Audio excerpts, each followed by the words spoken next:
In the tape series of Tovia Singer, he raises the following, that it's the Gentile kings speaking in Isaiah 53, 1 through 9, not the Jewish people speaking. That the servant of the Lord is referring to Israel. That his appearance being marred, I mean, that's even just how Jews have always been mocked as ugly and so on, aside from Jewish suffering. That the context of Isaiah 52 and 54 is all speaking about Israel, therefore it can't be speaking about Jesus. I mean, again, just substitute the word Messiah there and you have to chuckle. It's speaking about Israel, so it can't be speaking about Israel's Messiah. Okay? That the description of him in the second verse, like a sapling, a root out of dry ground, refers better to Israel, despised, forsaken of men, man of pains. That's Jewish suffering through the ages. That the Jews are the ones who have suffered without cause, not the Messiah. How through Jewish suffering, ultimately redemption will come, so on and so forth. These are some of the objections. In Volume 3, I deal with the following.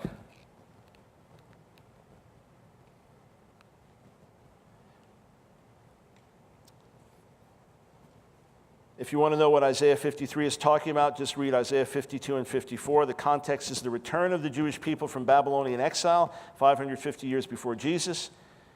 Isaiah 53 speaks of the people of Israel, not Jesus or any Messiah. The rabbis only applied Isaiah 52, 13 to 15, not 53, 1 to 12 to the Messiah, son of David. It is not true that the medieval rabbis were the first to apply Isaiah 53 to Israel instead of the Messiah. The Israel interpretation is actually very ancient. Isaiah 53 contains the words of the repentant kings of the nations rather than the words of the Jewish people. Several key words in Isaiah 53 speak of a servant in the plural. Isaiah 53 cannot refer to Jesus because it says no one was interested in the servant of the Lord or attracted to him, yet the New Testament records that large crowds followed Jesus. Isaiah 53 cannot refer to Jesus because it says the servant of the Lord was sickly and died of disease. Isaiah 53 does not actually say the servant would die. Isaiah 53 does not say the servant will rise from the dead. Isaiah 53 cannot refer to Jesus because it says the servant of the Lord did no violence, yet Jesus drove out the temple money changers with a whip. Isaiah 53 cannot refer to Jesus because it says the servant of the Lord would not lift up his voice or cry out, yet Jesus cried out several times on the cross, once in near blasphemy, Psalm 22:1. Isaiah 53 cannot refer to Jesus because it says the servant of the Lord would see seed, an expression always meaning physical descendants when used in the Hebrew Bible.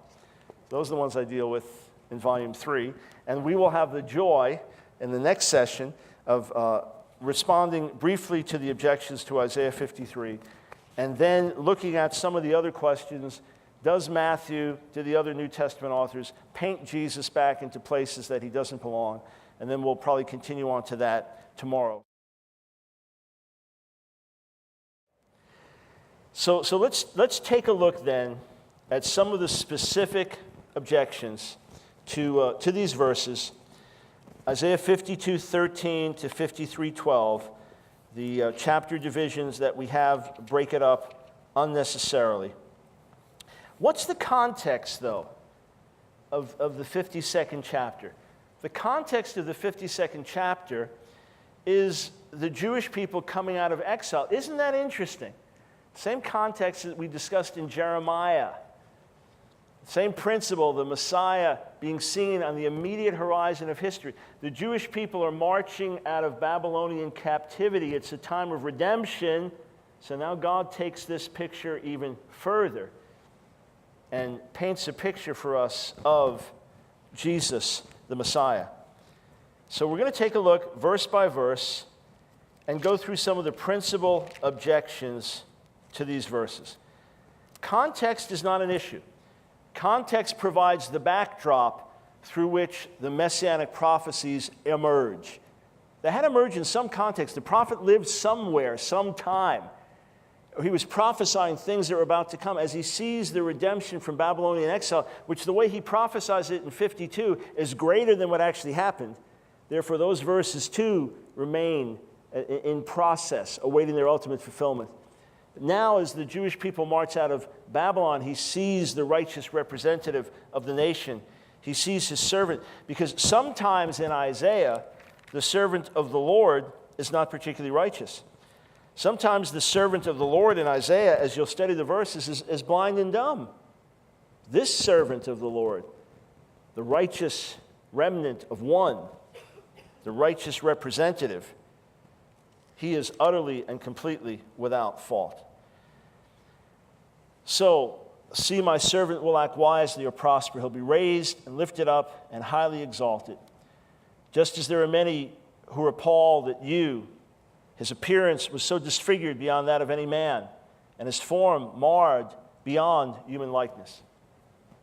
Could that theoretically apply to Jewish suffering through the years? Yeah, you could apply that. Could it apply to one of Tovia Singer's claims that this refers to the mocking of the Jewish people as ugly and disfigured? No, because the Hebrew is much too extreme. It's talking about physical violence. Mishchat meish marehu. Smashed, destroyed beyond human semblance, his appearance. So he will sprinkle or startle many nations, and kings will shut their mouths because of him. For what they were not told they will see, and what they have not heard they will understand. If this is a prophecy of the Jewish people, it hasn't happened yet. If it's a prophecy of the Messiah, it's happened over and over and over and over and over. Certainly, under no circumstances could we say this does not apply to Yeshua. Once we recognize it's speaking of an individual, it has to be him. Could it apply to the Jewish people? Well, maybe, but it hasn't happened yet. We have one that has happened and is happening, and one that maybe one day could happen. Again, which is the more sure interpretation thus far? Now it begins. Who has believed our message?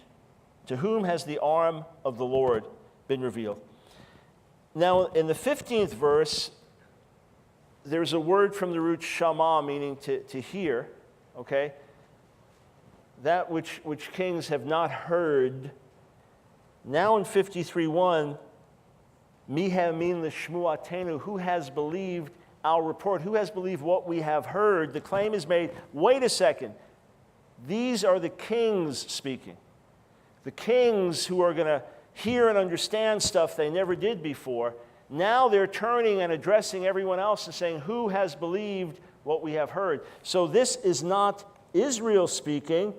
These are the kings of the nations speaking about Israel and talking about how we didn't understand. See, if this is Israel speaking about the Messiah, we didn't understand he was dying for our sins. We didn't understand he was being smitten for us.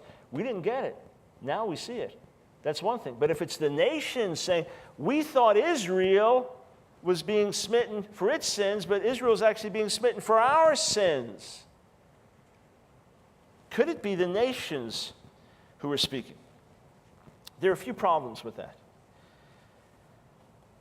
First problem is that God specifically says in verse 8 that the servant is stricken for the transgression of, quote, my people. The servant is stricken for the transgression of my people. My people in Isaiah is either the prophet speaking or God speaking. Always. My people is always Israel. So how could the servant be smitten for the transgression of my people if the servant himself is Israel? Second problem. Israel